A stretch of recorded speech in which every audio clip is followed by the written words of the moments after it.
SSC পরীক্ষা 2026-এর যে সকল শিক্ষার্থীদের সামনে টেস্ট পরীক্ষায় পদার্থবিজ্ঞান পরীক্ষাটি অনুষ্ঠিত হবে সেই সকল শিক্ষার্থীদের জন্য পদার্থবিজ্ঞানের ফাইনাল সাজেশন ক্লাসে তোমাদের সবাইকে স্বাগতম। আজকের ক্লাসে পদার্থবিজ্ঞানের প্রত্যেকটা টপিক অর্থাৎ এমসিকিউ, সিকিউ এবং সৃজনশীল হিসাবে তোমাকে কী কী পড়া উচিত সকল বিষয়গুলোকে বিস্তারিত বলবো। আমি যে সাজেশনগুলো তোমাদের দিব সেইভাবে সেই প্রশ্নগুলো যদি তোমরা পড়তে পারো আমি তোমাকে এতটুকু আশ্বস্ত অবশ্যই করতে পারি যে এখান থেকে মিনিমাম 65+ মার্ক অর্জন করতে পারবা, ঠিক আছে, 75-এর মধ্যে। তাই অবশ্যই প্রতিটা লাইন প্রতিটা প্রশ্ন গুরুত্ব সহকারে দেখবা।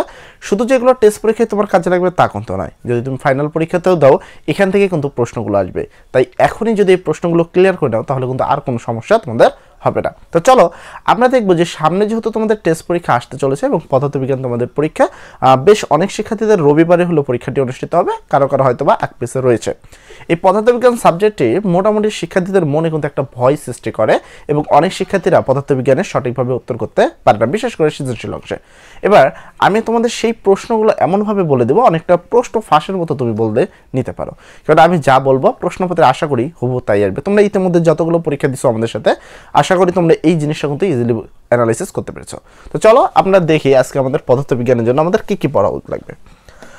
সর্বপ্রথম আমরা পদার্থবিজ্ঞান যে সাবজেক্টটি আছে সেই সাবজেক্টের যে ফাইনাল সাজেশন, এখানে সবগুলো অধ্যায় যে তোমাকে পড়তে হবে এমন কোনো কথা নেই। তোমরা চাইলে বিগত বছরের কিছু নির্দিষ্ট ম্যাথ করে, ঠিক আছে, তুমি যদি নির্দিষ্ট ম্যাথগুলো করো তাহলে কিন্তু তুমি এখান থেকে হুবহু কমন পাবা। পাশাপাশি শুধুমাত্র কেউ যদি ভাবে যে আমি শুধুমাত্র বই পড়বো, মানে বইয়ের বাইরে কিচ্ছু পড়বো না, তাহলে কিন্তু কোনো লাভ নেই। মনে রাখবা যে তোমাদের যে বইটা তোমাদের দিচ্ছে সরকার, সেই বইটা কিন্তু আংশিক, কিন্তু প্রশ্ন আসে অনেক অ্যাডভান্স। তাই আংশিক থেকে তোমাকে অনেক লেভেলে উঠতে হবে। তো সর্বপ্রথম আমি যদি তোমাদেরকে সাজেশনটা একটু ফলো করি, সেক্ষেত্রে আমাদের উচিত হলো সৃজনশীল প্রশ্নের জন্য কোন অধ্যায়গুলো তোমাকে পড়তে হবে সেই বিষয়গুলোকে দেখো।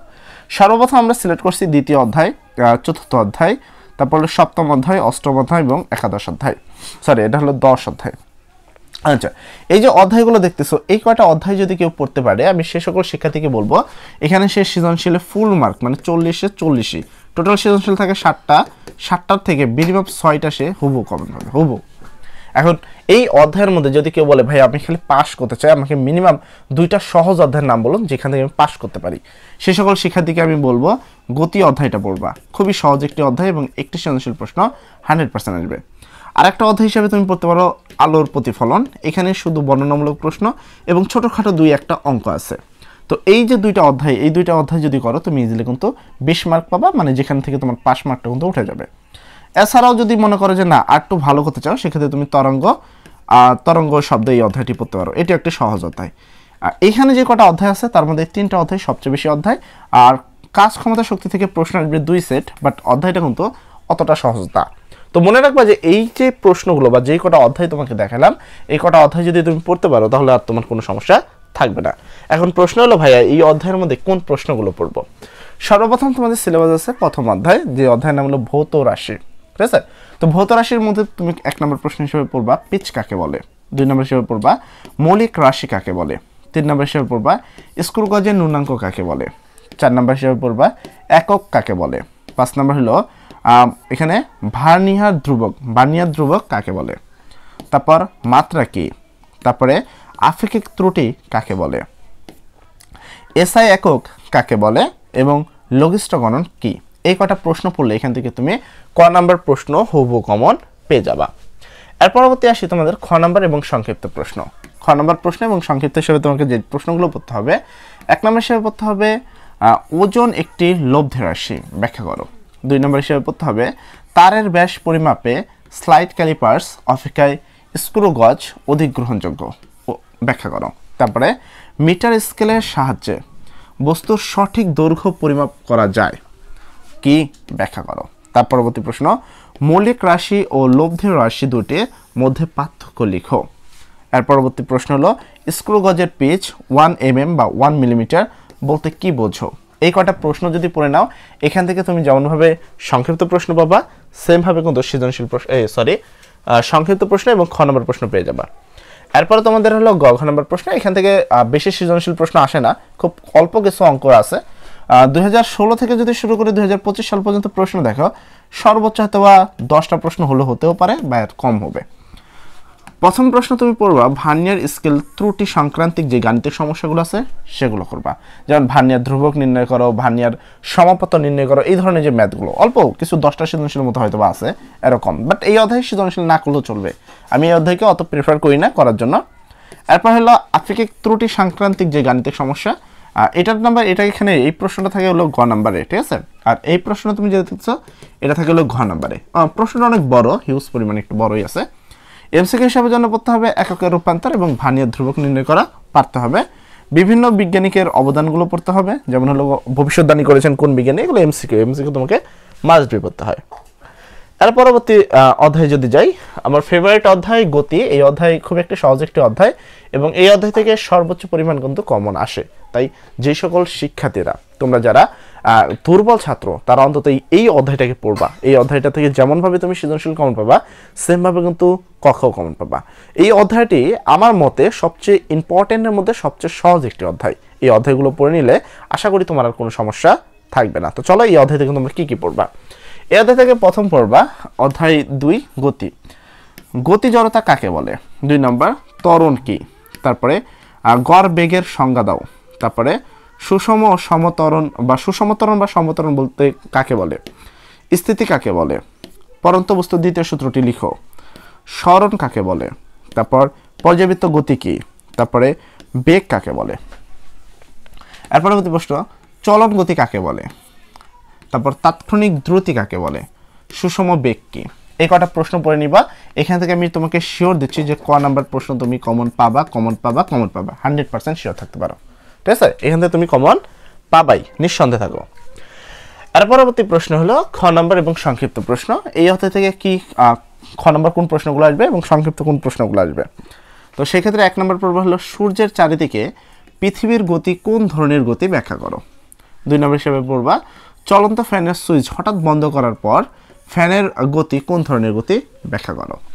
3 নম্বর হিসেবে পড়বা বৃত্তাকার পথে সমদ্রুতিতে চলমান বস্তুর ত্বরণ থাকে ব্যাখ্যা করো। 4 নম্বর হিসেবে পড়বা বৃত্তাকার পথে সমদ্রুতিতে ঘূর্ণায়মান সাইকেলের গতি পর্যাবৃত্ত গতি ব্যাখ্যা করো।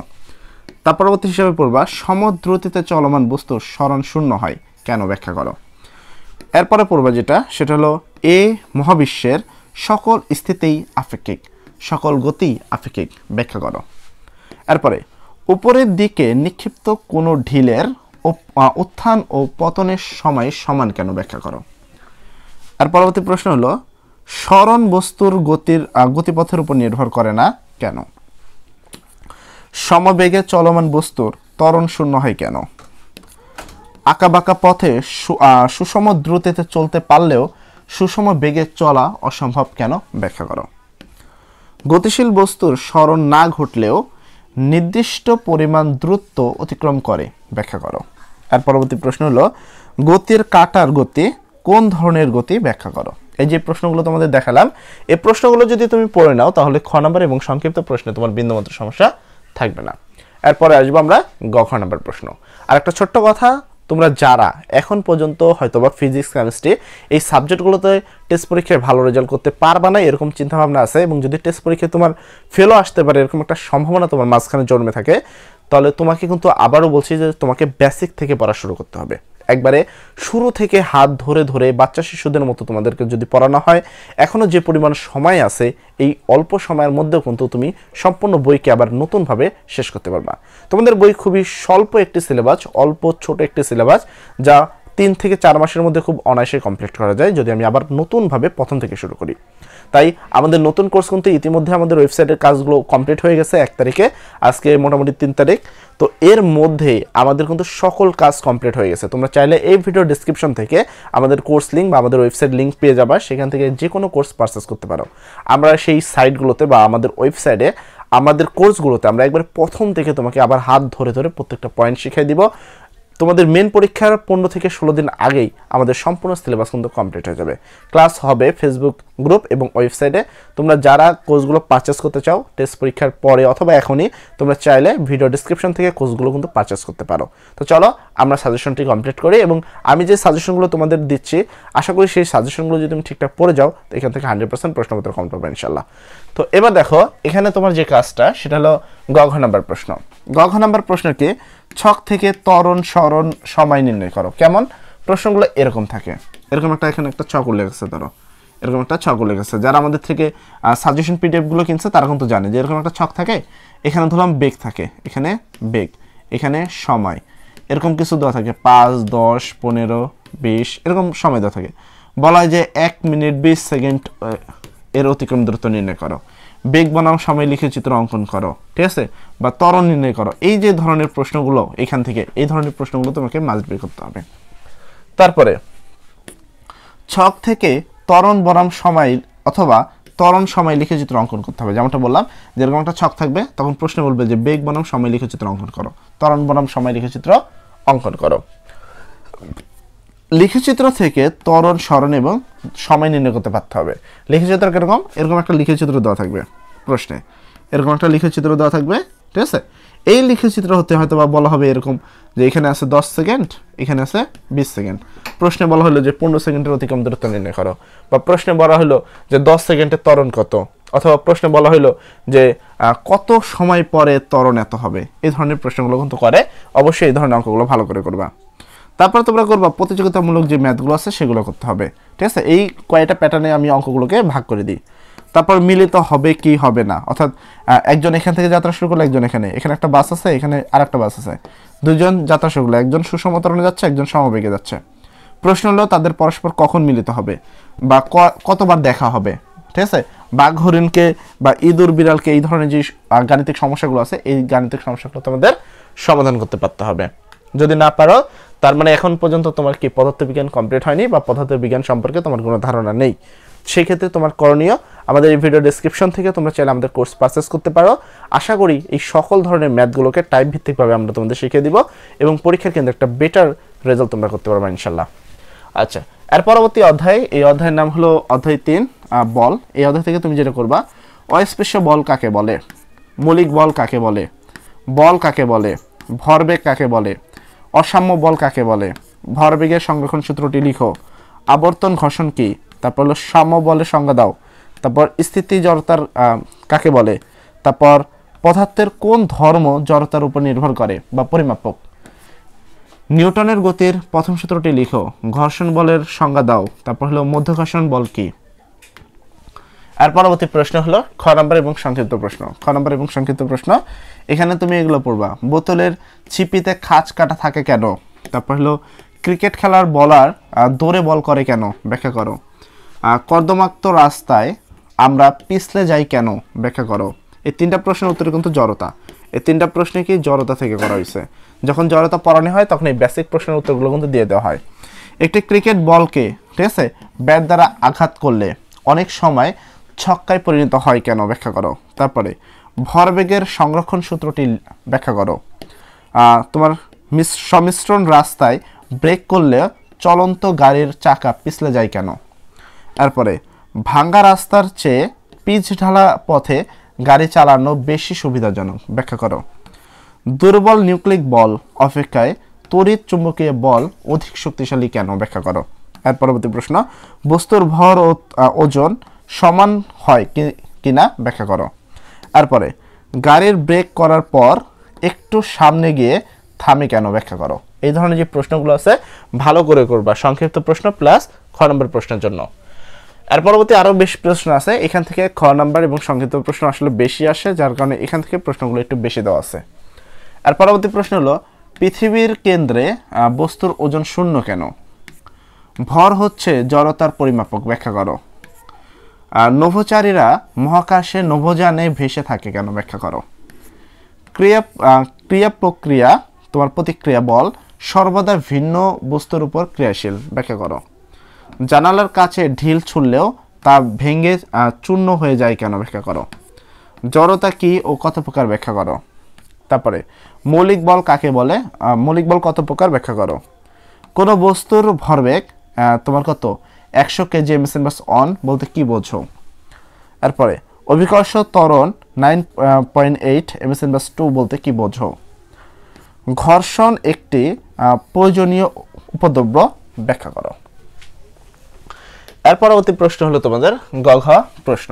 এখান থেকে তোমাকে যে প্রশ্ন করতে হবে, প্রথম হলো বল বা ত্বরণ নির্ণয় করো। যেমন F = ma যে সূত্রটা আছে, এখান থেকে এফ অথবা এ নির্ণয় করতে পারতে হবে।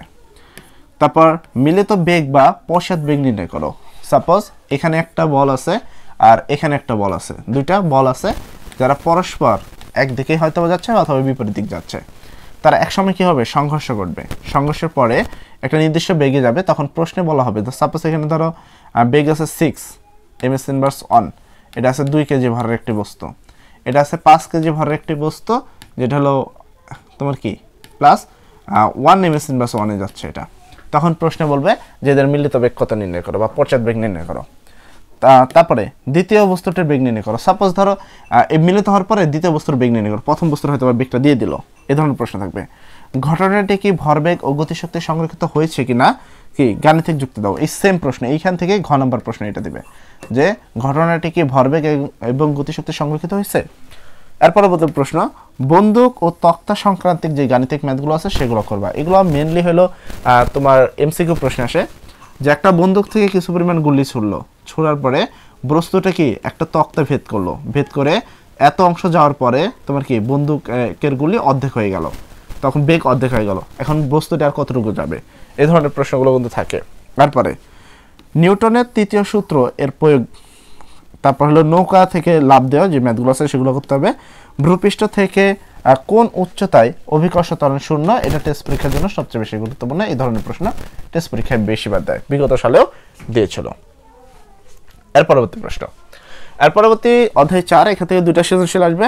কাজ ক্ষমতা শক্তি, প্রথম হলো কাজ কাকে বলে, তারপর কর্মদক্ষতা কাকে বলে, শক্তির সংজ্ঞা দাও, তারপর বিভব শক্তি কাকে বলে, অ্যাকওয়ার্ড কাকে বলে, নিউক্লিয় বিক্রিয়া কি, আইনস্টাইনের ভর শক্তি সমীকরণটি লিখো, শক্তির নিতাত্ত সূত্রটি লিখো, গতিশক্তি কাকে বলে, নবায়নযোগ্য শক্তি কাকে বলে। এই কটা ক নম্বর প্রশ্ন পড়লেই হবে, এর বাইরে আর কিছু পড়ার প্রয়োজন নাই। এরপর হলো খ নম্বর ও সংক্ষিপ্ত প্রশ্ন। খ নম্বর ও সংক্ষিপ্ত প্রশ্ন, জীবাশ্ম জ্বালানির বিকল্প জ্বালানি অনুসন্ধানে জরুরি কেন ব্যাখ্যা করো। ভরবেগ ও গতিশক্তির মধ্যে সম্পর্ক ব্যাখ্যা করো।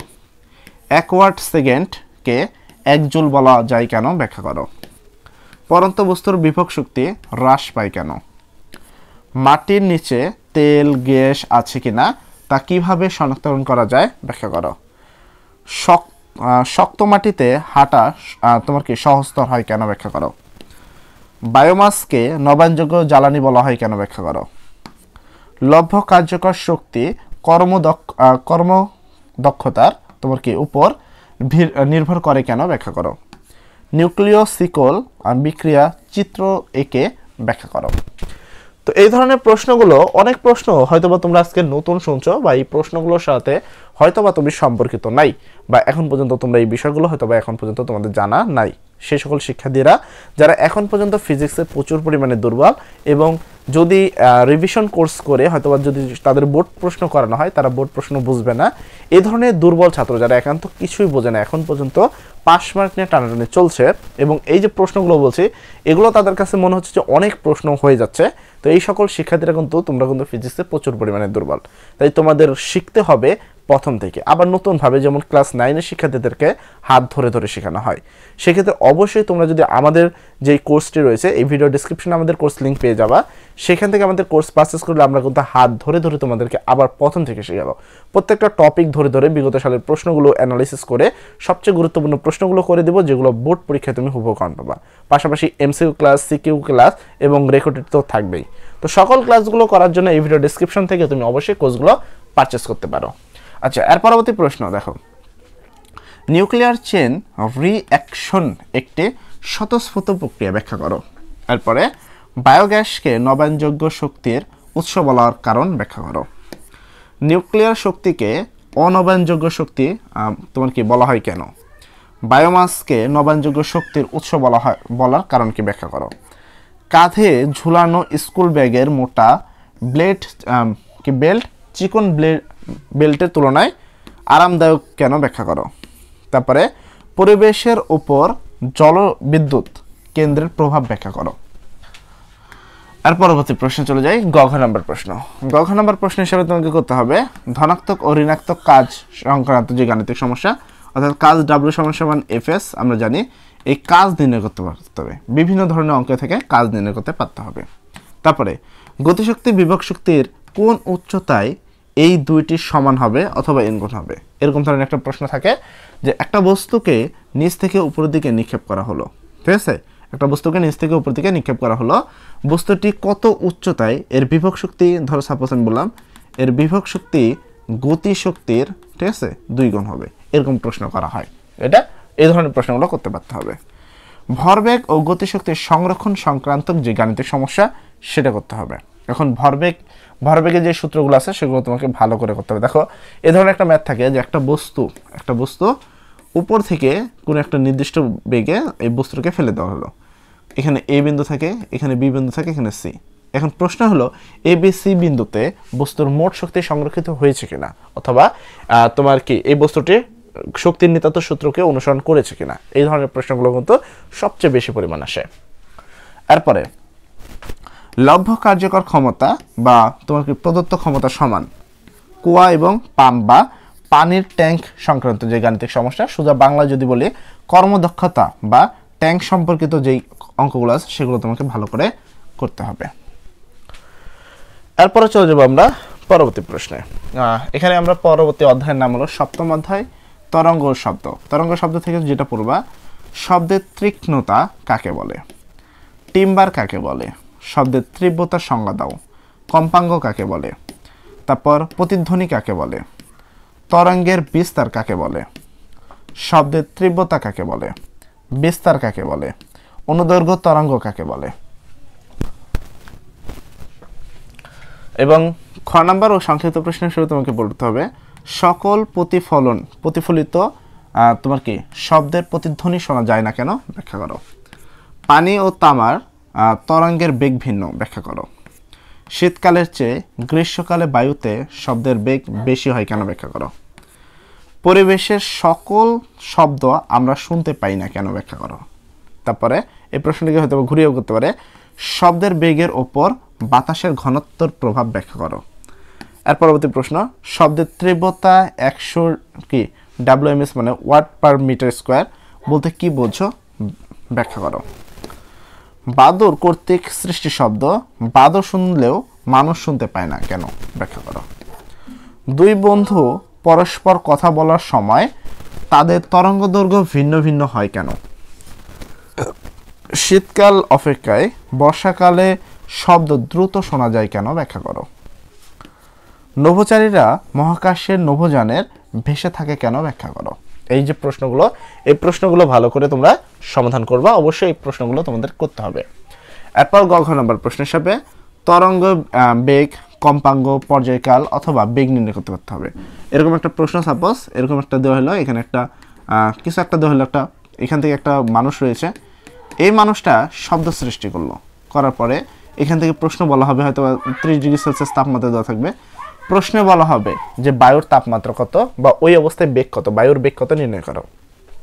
অথবা এরকম প্রশ্ন বলো যে এখান থেকে এখানে প্রতিফলকের দূরত্ব কত, এটা নির্ণয় করো, ঠিক আছে।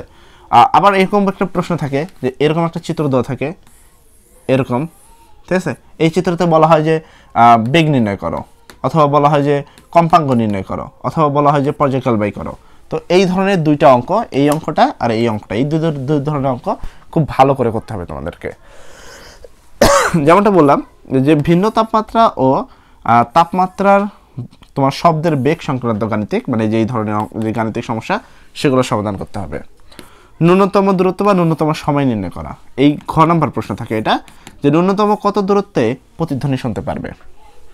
তারপর কতবার প্রতিধ্বনি শোনা যায় সেই গাণিতিক সমস্যা, অথবা প্রতিধ্বনি শোনা যাবে কিনা সেই ধরনের প্রশ্ন যে এরকম থাকবে, থেকে বলবে যে ধরো একজন শব্দ উৎস উৎপন্ন করলো, সে কি প্রতিধ্বনি শুনতে পারবে কিনা। এখন প্রতিধ্বনি শোনার জন্য সময় দরকার কত, ন্যূনতম সময় 0.1 সেকেন্ড, তার থেকে যদি কম হয় তাহলে তারা প্রতিধ্বনি শুনতে পারবে না। তো এই বিষয়গুলো কিন্তু তোমাকে উল্লেখ করতে হবে। এর পরবর্তী অধ্যায় 8, তোমার 8 নম্বর অধ্যায়কে আলোর প্রতিফলন। আলোর প্রতিফলনতে তোমার যেটা করতে হবে, বিবর্তন কাকে বলে, প্রতিবিম্ব কাকে বলে, তারপর হলো দর্পণ কাকে বলে, গোলীয় দর্পণের ফোকাস দূরত্ব কাকে বলে, আলোর প্রতিফলনের প্রথম সূত্রটি বিকৃত করো, ফোকাস বিন্দু কাকে বলে, লেন্স কাকে বলে, আল্ট্রাভায়োলেট বা ইউভি রশ্মি কাকে বলে, তারপর ফোকাস দূরত্ব কাকে বলে, আলোক কেন্দ্র কাকে বলে, আলোর প্রতিফলন কাকে বলে, তারপর প্রধান অক্ষ কাকে বলে। এরপর যদি চলে যাই খ নাম্বার ও সংক্ষিপ্ত প্রশ্ন। খ নাম্বার এবং সংক্ষিপ্ত প্রশ্ন হিসেবে তোমাকে বলতে হবে লঞ্চের সার্চলাইটে অবতল আয়না ব্যবহার করা হয় কেন? সকল তরঙ্গ দৈর্ঘ্যের বিদ্যুৎ চুম্বকীয় তরঙ্গ কি আমরা দেখতে পাই? ব্যাখ্যা করো। প্রতিফলক পৃষ্ঠে লম্বাভাবে আপতিত রশ্মির ক্ষেত্রে প্রতিসত্য কোণের মান 0 কেন? অবতল দর্পণ একটি উপসারিত দর্পণ কেন? ব্যাখ্যা করো। তারপর এখানে গোলীয় দর্পণের প্রধান অক্ষ একটি হয় কেন? ব্যাখ্যা করো। ড্রেসিং টেবিলে সমতল দর্পণ ব্যবহার করা হয় কেন? ব্যাখ্যা করো। লাল আলোতে গাছের পাতা কালো দেখায় কেন? ব্যাখ্যা করো। দুপুরবেলা রংধনু দেখা যায় না কেন? ব্যাখ্যা করো। লাল রং এর তোমার কি সানগ্লাস চোখে দিলে হলুদ রঙের ফুলকে কোন রং বর্ণে দেখাবে তা ব্যাখ্যা করো। আর্দ্রতা বাড়লে শব্দের বেগ বাড়ে কেন? ব্যাখ্যা করো। এরপরে এই অধ্যায় থেকে তোমাকে যে কাজটা খ নম্বর আরোপ করতে হবে, খ বা সংক্ষিপ্ত। লাল আলোতে গাছের পাতা কি রং দেখায়? ব্যাখ্যা করো। সবুজ আলোতে আম গাছের পাতাকে সবুজ কিংবা পাকা আমকে কালো দেখায় কেন? উত্তল লেন্সকে উপসারিত লেন্স বলা হয় কেন? দর্পণে লম্বাভাবে আপতিত রশ্মি একই পথে ফিরে আসেন কেন? ব্যাখ্যা করো। নীল আলোতে গাছের সবুজ পাতাকে কালো দেখায় কেন? বাস্তব এবং অবাস্তব বিম্বের মধ্যে পার্থক্য লিখো। উত্তল দর্পণে বাস্তব বিম্ব গঠন করা সম্ভব নয় কেন? সিনেমার পর্দা অমিশ্রণ ও সাদা হয় কেন? ব্যাখ্যা করো। আর পরবর্তী প্রশ্ন হলো গ নম্বর প্রশ্ন। গ নম্বর প্রশ্ন হলো কত গুণ বিবর্ধন হবে প্রতিবিম্বের দূরত্ব কত বা ফোকাস দূরত্ব কত? তোমাদের একটা সূত্র আছে 1/u প্লাস 1/v সমান 1/f। এই জায়গা থেকে হয়তো বা ইউ এর মান নির্ণয় করতে বলে, কখনো হয়তো বা ভি এর মান, কখনো বা এফ এর মান। এটাকে বলা হয় তোমার কি প্রতিবিম্বের দূরত্ব নির্ণয় করা, ফোকাস দূরত্ব নির্ণয় করা, যে কেউ ওদের মতো বলতে পারে অথবা বিবর্তন নির্ণয় করা। বিবর্তনের সূত্র হলো কি, বিবর্তন এম সমান হলো মাইনাস ভি ডিভাইডেড ইউ, অথবা এই সেম সূত্র আরেকটা আছে এল ড্যাশ ডিভাইডেড এল। তো এই দুইটা সূত্র থেকে কিন্তু মানে এই একটা সূত্র আর এই একটা সূত্র, এই দুইটা সূত্র থেকে কিন্তু অঙ্ক আসবে, এটা 100%। বিভিন্ন অবস্থানে প্রতিবিম্বের আকৃতি, প্রকৃতি এবং কি নির্ণয় করা, গাণিতিক সমস্যা নির্ণয় করা কিভাবে। তোমাদের এরকম একটা লেন্স থাকে, লেন্সের এপাশে তোমার হয়তো বা এরকম চিহ্ন দেওয়া থাকে। একটা বস্তুকে এখানে এটা হলো ফোকাস এফ আর কেন্দ্র সি, ফোকাস আর কেন্দ্রের মাঝখানে রাখলো। সেক্ষেত্রে নিয়ম কি, একটা জিনিস যদি তোমার সোজা যায় ফোকাস দিয়ে ফেরত যাবে, ঠিক আছে, আর একটা জিনিস এখান থেকে এখানে ফেরত যাবে, প্রতিবিম্ব এখানে সৃষ্টি করবে। তো এই যে প্রতিবিম্বগুলো সৃষ্টি করতেছে, প্রতিবিম্বের আকার কি, আকৃতি কি, অবস্থান কি। সেক্ষেত্রে যদি এগুলো শর্টকাট টেকনিক আছে, এগুলো আমরা ইজিলি মানে একবার শর্টকাট বলি, আমি তোমাকে বলি একটু বলে দিই, যদি এসব আমরা পেড করছি করাই। তো এটার নিয়ম হলো যে আয়নার যদি সামনে থাকে তাহলে বাস্তব, আয়নার সামনে গেলে বাস্তব, আয়নার পিছনে গেলে অবাস্তব, আয়নার পিছনে গেলে অবাস্তব। যদি এই প্রধান অক্ষ, এটাকে বলা হয় প্রধান অক্ষ, এর উপরে থাকলে সোজা, এটাও সেম কথা। আর যদি এই দাগের নিচে থাকে তাহলে এটাকে বলা হয় উল্টো। এই যে টেকনিকটা আছে, এই টেকনিকে তুমি সকল ধরনের প্রতিবিম্ব, যেমন ধরো এই প্রতিবিম্বের আকার আকৃতি কি হবে, এই প্রতিবিম্ব আয়নার সামনে আছে তার মানে এটা বাস্তব, প্রধান অক্ষের নিচে আছে, প্রধান অক্ষের নিচে থাকলে উল্টো, তাহলে বাস্তব আর উল্টো, ঠিক আছে। তো এরকম ভাবে তুমি কি করতে পারো, ইজিলি এই ধরনের সমস্যাগুলো সমাধান করতে পারো। 5টি চিত্র আঁকতে পারতে হবে, এরকম চিত্র টোটাল 5টা আছে, 5টা আঁকতে এবং ব্যাখ্যা দিতে তোমাকে পারতে হবে। ওকে, তারপরে অধ্যায় 10 স্থির তড়িৎ। পদার্থের তাপমাত্রিক ধর্ম কাকে বলে, তড়িৎ বিভব কাকে বলে, দর্পণের ফোকাস কাকে বলে, ধারক কাকে বলে, তড়িৎ ক্ষেত্র কাকে বলে, ওহমের সূত্রটি লিখো। আচ্ছা, তারপরে খ নম্বর প্রশ্ন বা সংক্ষিপ্ত প্রশ্ন। এখানে সিস্টেম লস কমানোর কৌশল ব্যাখ্যা করো। জ্বালানি পরিবহনের ক্ষেত্রে উৎপন্ন চার্জ দূরীকরণ কৌশল ব্যাখ্যা করো। প্রতিধ্বনি শোনার জন্য নির্দিষ্ট দূরত্বের প্রয়োজন হয় কেন? স্টিলে আলমারির রং করতে রং স্প্রে ব্যবহার করা হয় কেন? কম্পিউটারের মনিটর দ্রুত ময়লা হয় কেন? আচ্ছা, এর পরবর্তী প্রশ্ন যদি খেয়াল করো, এর পরবর্তী প্রশ্ন হলো পেট্রোলবাহী ট্রাকের সাথে ধাতব শিকল ঝোলানো থাকে কেন? সামান্য পরিমাণ ত্রিযোজী মৌলযুক্ত অর্ধপরিবাহীকে পি টাইপ বলা হয় কেন? প্লাস্টিককে পশমি কাপড় দ্বারা তোমার কি ঘষলে উহা কেন ঋণাত্মক আধানে আধারিত হয়? বুঝিয়ে লিখো। এরপর আসি আমি পরবর্তী গ ঘ নাম্বার প্রশ্ন। এখানে গ ঘ নাম্বার প্রশ্ন হিসেবে পড়তে হবে একাধিক আধানের মধ্যবর্তী দূরত্ব ধাতব। তারপরে আধানের মধ্যবর্তী ক্রিয়াশীল বল নির্ণয় করতে। এখানে আসলে এই ধরনের প্রশ্ন যে এখানে একটা বল থাকবে, এখানে একটা বল থাকবে, দুইটা বল, এটার একটা কুলম্ব থাকবে ধরো সাপোজ 50 কুলম্ব প্লাসের, এখানে হয়তো থাকলো -30 কুলম্ব, ঠিক আছে? তো তখন প্রশ্নে বলা হয় যে এদের মধ্যে ধরো এর মাঝখানে হয়তো দূরত্ব দেওয়া আছে যে 3 মাইক্রোমিটার। এখন প্রশ্ন গ নম্বর প্রশ্ন যে এফ নির্ণয় করো বা কুলম্ব বল নির্ণয় করো, এই ধরনের প্রশ্ন। আধানের মধ্যবর্তী বল ক্রিয়াশীল বল নির্ণয় করো। তারপরে তোমার কি তড়িৎ তীব্রতা অথবা প্রাবল্য সংক্রান্ত গাণিতিক সমস্যা। প্রশ্নটা কেমন? এইখানে এটার ঘ নম্বর প্রশ্ন থাকে যে কোন বিন্দুতে, ঠিক আছে, কোন বিন্দুতে তড়িৎ আধান স্থাপন করলে তোমার কি এদের প্রাবল্য শূন্য হবে, এদের প্রাবল্য সমান হবে, এই ধরনের প্রশ্নগুলো থাকে। তো এই তো তোমাদের মোটামুটি এরপর অধ্যায় তো তোমাদের সিলেবাসে নাই, আউট অফ সিলেবাস, তো এই অধ্যায় তোমাদের পড়ার কোনো প্রয়োজন নেই। এখন প্রশ্ন হলো যারা এখন পর্যন্ত ক্লাসটা কন্টিনিউ করছো তার মানে তুমি পদার্থবিজ্ঞান নিয়ে এখন পর্যন্ত সিরিয়াস রয়েছো। যারা সিরিয়াস নেই তারা কিন্তু প্রথম 1 মিনিটের মধ্যে চলে গেছে। তারা অনেকগুলো প্রশ্ন দেখেছে, এতগুলো প্রশ্ন পড়বো কিভাবে ভাবছে, এবং তারা কিন্তু এই ক্লাসটাকে সিরিয়াস নেয়নি বা তারা এই সাবজেক্টটাকে সিরিয়াস নেয়নি। যেহেতু এখন পর্যন্ত তুমি বহন আসো তার মানে অবশ্যই তোমার পড়ার ইচ্ছা রয়েছে, তোমার মাঝখানে পড়ার একটা আগ্রহ রয়েছে, তুমি অন্য সবার থেকে একটু ব্যতিক্রম। এখন প্রশ্ন হলো তোমার যেহেতু পড়ার ইচ্ছা আছে, আমার কাজ কি? আমার কাজ তোমাকে এক ধাপ এগিয়ে দেওয়া। সেইভাবে আমরা কিভাবে করতে পারি? এখন দেখো, আমরা যদি বলি যে আমরা ফ্রিতে সব ক্লাস দিব তাহলেও কিন্তু কোনো লাভ হবে না, কেননা যেই সকল শিক্ষার্থীর আগ্রহ নেই তারা তো বুঝবেই না যে ক্লাসটা কেন দেওয়া হলো। সেই জন্য আমাদের যেটা করণীয় সেটা হলো আমাদের এই ভিডিও ডেসক্রিপশনে আমাদের কোর্স লিঙ্ক দেওয়া আছে pathshalapro.com। এই pathshalapro.com-এ তুমি যদি প্রবেশ করো, pathshalapro.com-এ গেলে অথবা এই ভিডিও ডেসক্রিপশনে গেলে সরাসরি তোমাকে আমাদের কোর্সে কিন্তু নিয়ে যাবে। তুমি যদি কোর্সে, আমি যেমন হলো ম্যাথ কোর্সটা যদি কেউ যুক্ত হয় মাত্র 510 টাকা, ঠিক আছে? বর্তমান প্রায় 50% ডিসকাউন্ট চলতেছে প্রত্যেকটা কোর্সে, যার কারণে প্রতিটা কোর্সের মূল্য খুবই নগণ্য রয়েছে। এবং যেহেতু ওয়েবসাইটটা কেবল 1 তারিখে, আমাদের 1 ডিসেম্বর কেবল ওয়েবসাইটটা ঠিক হয়েছে বা আমরা ওয়েবসাইটটা নতুনভাবে তৈরি করছি, তাই আমরা কিন্তু একটা বিশাল বড় সারপ্রাইজ দিচ্ছি যে মাত্র 510 টাকার মধ্যে তুমি পুরো ম্যাথ ক্লাসটা আমাদের সাথে প্রথম থেকে আবার করতে পারবা। তারপর যদি ফিজিক্স কও, ফিজিক্স, কেমিস্ট্রি, ঠিক আছে, হায়ার ম্যাথ, এই যে সাবজেক্টগুলো, একটাতে যদি একটা করে ঢুকো তাহলে 1020 টাকা করে পড়বে, একটা করে আসলে 1020 টাকা পড়বে, ঠিক আছে, একটা করলে আসলে 1020 টাকা পড়বে। কিন্তু তুমি যদি এই 3টা সাবজেক্টকে সাথে বায়োলজি 4টা সাবজেক্টকে একত্রে আসো, অথবা এর সাথে আরও 7টা সাবজেক্ট একত্রে যদি আসো, সেক্ষেত্রে খরচ হলো 1500 টাকা।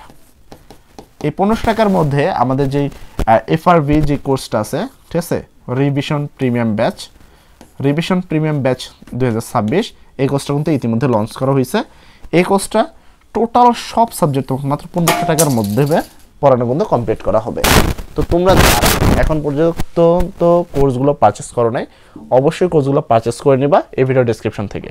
সবাই ভালো থাকবা, সবার জন্য দোয়া করি। আসসালামু আলাইকুম।